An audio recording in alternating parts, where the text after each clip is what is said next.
Good afternoon, everyone. Thank you for joining us today for this public safety update. As you know, one of my top priorities as mayor has been to ensure that people who commit violence in this city are held accountable for their actions. And I'm committed to giving our law enforcement officers every tool that they need. Those tools that they need to be successful in getting repeat violent offenders off of our streets. We're here today to give a quick update on our progress on this front year to date. Late last year, my office assigned a high-level crime analyst to focus on working with the Sheriff's Office and Baltimore Police Department to apprehend those individuals with open criminal warrants for violence in the city of Baltimore. The analyst is working with both agencies to clean up our data and create a data-driven approach to serving our highest priority warrants for violent offenses. We have also been strengthening our partnership with our local, state, and federal partners to ensure we have a coordinated and focused approach to public safety. For some time now, the Commissioner and I have been discussing how we can improve our clearance rate and reduce crime.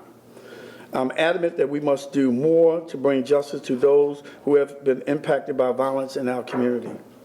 I've asked the Commissioner to review the caseload of our detectives and to ensure that we're as aligned as possible with best practice. At my direction, the Commissioner engaged with an expert to examine our current staffing model.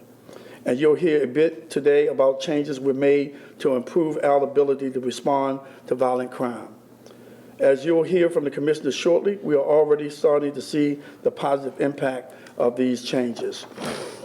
This is a good start, but I've made it clear to him that I expect to maintain this momentum and to continue to hold accountable violent repeat offenders.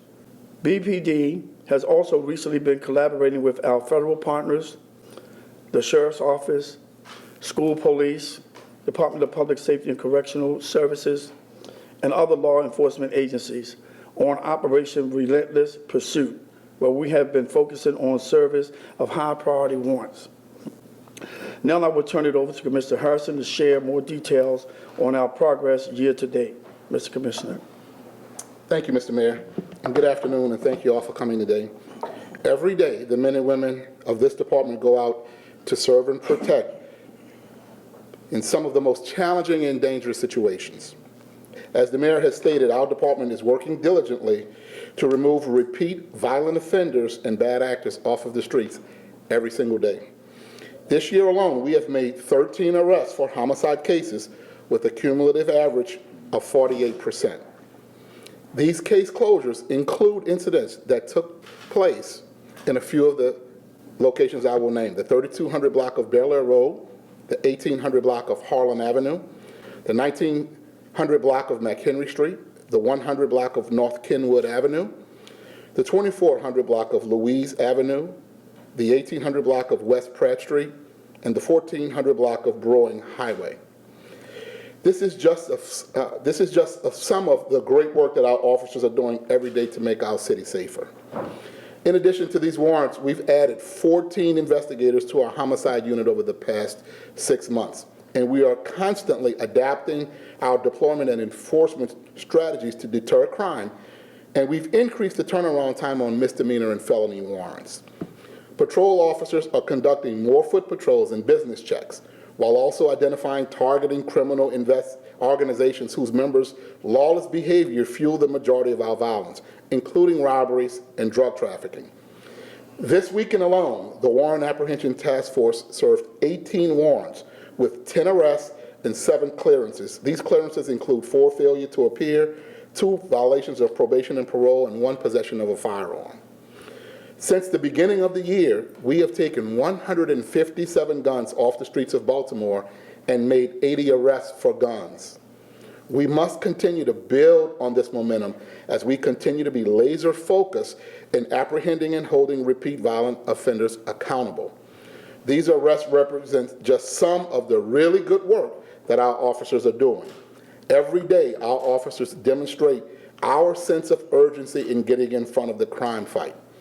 We understand the importance of these cases and will continue to leverage partnerships with our local, state, and federal partners as we all work together to reduce crime to make Baltimore a safer city. Just know that when bad actors commit acts of violence, We will fine you, and we will hold you accountable. We continue to urge residents to continue assisting us in our efforts. You can call Metro Crime Stoppers to provide anonymous tips at 1-866-7-LOCK-UP. At this time, we will now take a few questions. Yeah, I have a question. I believe over the weekend, there has been like some reports about a rabbi who was approached at gunpoint. Do you all have any details or any information about that? Not any specific details, but that is under investigation. We are working on that. We're aware of it. It is under investigation. We take those things very, very seriously, as we do all robberies and attempted robberies, but there's no update on it as of now, other than it's an open and ongoing investigation. Has the public been helping you guys as far as information and coming forward with any of the crimes that you've been solving? You know, we are seeing an increase in resident participation. That's very pleasing, but we need more. And yes, people are coming forward to help us, which is exactly what we want, which is exactly what community policing is all about, that partnership. And we're pleased to say that the answer to that is yes, but we admonish people to do a lot more. Commissioner, you said this is about going after repeat violent offenders. We've heard that catchphrase thrown around a lot here, Annapolis, from the governor's mouth, from your mouths. What's changed in the past 6 weeks or since the beginning of the year? Is this a new initiative? Is this just restructuring certain things within the department? How is this different than last time, and what makes you think that this is going to work? Well, we have always gone after repeat violent offenders. Right now, we are working closely with state and federal partners, making sure that our efforts are synchronized and we are collaborating and making sure we're not stepping on each other, but we're all working with a singular focus, going after repeat violent offenders. And so it's not necessarily new, but what we can say is we've stepped up our initiative. And as we were able to redesign and restructure the police department, we were able to kind of put more emphasis on different things that we didn't have the capacity to do before. And we're still at 23 homicides so far this year. Is that a number that's obviously not a good number for you? It is not a good number for any of us. You know, one is too many. And so we don't want to have any. What we can say is that we are going after these bad actors, and having made 13 arrests in this year alone, not even out of the month of January, having a much higher clearance rate than we did any time last year. We're showing that we're committed to it. We've added more detectives, which gives us more capacity and more time to work on those cases, to produce quality investigations, and it's paying off. I do have a question. I think I would like to hear from both the mayor and the commissioner. When it comes to like these homicides and they come over to the next year and some of them are unsolved and some families are still looking for answers with investigations, how do you all work with them, specifically like the mothers who are trying, they're waiting on answers to their sons or daughters, whoever has been murdered maybe this year, last year, years ago? Well, I'll take that first. Being the uncle of 3 of my nephews who were murdered in the city of Baltimore, and hearing my sisters saying that they haven't heard from detectives. And just recently I had another little cousin that was killed last week. We take this seriously, and I asked the commissioner to talk to the detectives, even if they don't have information, because you need information to bring about closure and bring those who are responsible for these acts, bringing them to justice, to just call them and let them know, hey, look, we're still thinking about you. We don't have any more leads, but just give them, updates on where we are. Because that's important for parents to know, because that's what I hear all the time. And I get the same questions, and our detectives get the same questions. We work to make sure we stay connected to those surviving victims. We have victim advocacy groups that work inside the homicide division that stay connected with surviving victims and family members to give them updates, in addition to detectives in our cold case squad staying connected. So even though there may not be a new lead, periodically we want to stay connected to at least keep people informed. Could we use more help and do more of that? Well, we always can use more help, and we can always do better. But through our victim advocacy groups that work inside our homicide division side by side with investigators, that's their duty, to make sure we stay connected to family members of victims. We had another squeegee kid attack over the weekend that was caught on camera. We're wondering if it's all the initiatives right now are working, or if it's time to start up and getting them off the corners. If you guys have comments on that. Well, That one case is specifically, since you asked about it, is under investigation.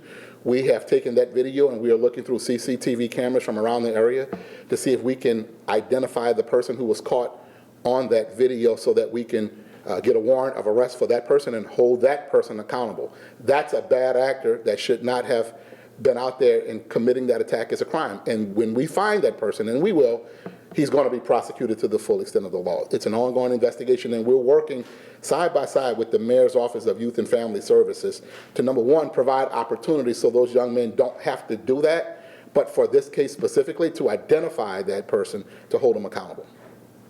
How is technology helping you battle crime? And being that you're short officers, how are you dealing with that?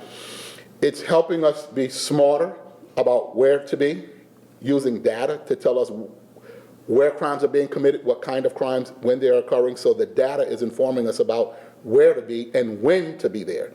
And then using the smart deployment strategies and best practices, we know what we should be doing while we're there. And the data helps us identify the bad actors and who they are connected to, and how to go about creating deployment strategies to go after them. So it's not just places, it's about identifying the people also, and then figuring out how to have a deployment strategy that targets bad actors, the people who are in the places that are prone to violence. All right, thank you, guys. Thank you. Thank you all.